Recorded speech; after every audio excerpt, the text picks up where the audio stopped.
Hello, everyone. My name is Margarita. I'm doing a speech on the following Down syndrome. I want everyone to know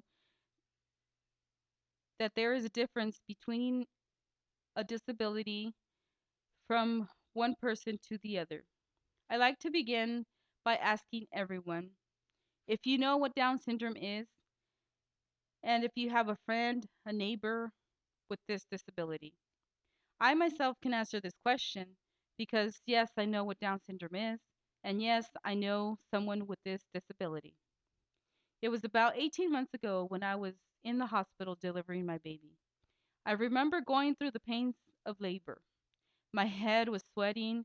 I felt pain all over my body. The sweat was dripping down from my forehead into my body. And then finally, I got to hold my baby. As I was holding her, my doctor told me, I hate surprises, and I'm sure you don't like them either. So I'm going to tell you what I think. Your baby appears to be a Downs baby. I was shocked. I felt like a bucket of freezing water falling on my head and my body. I started to cry. As I was crying, my doctor went up to me and gave me a big hug. Then she whispered in my ear. She said, you're not alone. There's others out there. I felt relieved by her words and I stopped crying.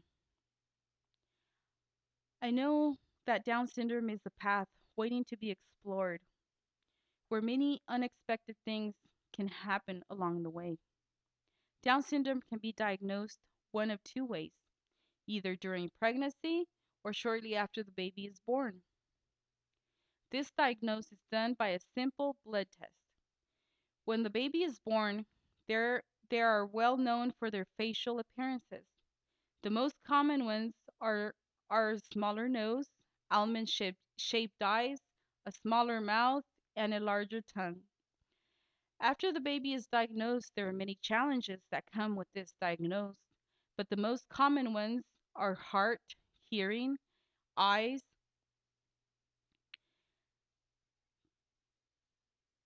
The symptoms may vary from one person to another since everyone is different and unique. For example, my baby was born with heart problems as well as hearing. As time has went by, there is another problem that has accumulated to her previous problems. They just found out she has a reflex. So what she eats in liquid, some of it goes into her lungs. So this causes her to get sick very very easily. When we are working to correct these problems with the doctors, now that we are aware of these symptoms and the kinds of disabilities that a child can be born with, I want to talk about how a parent feels when they find out their newborn is born with Down syndrome.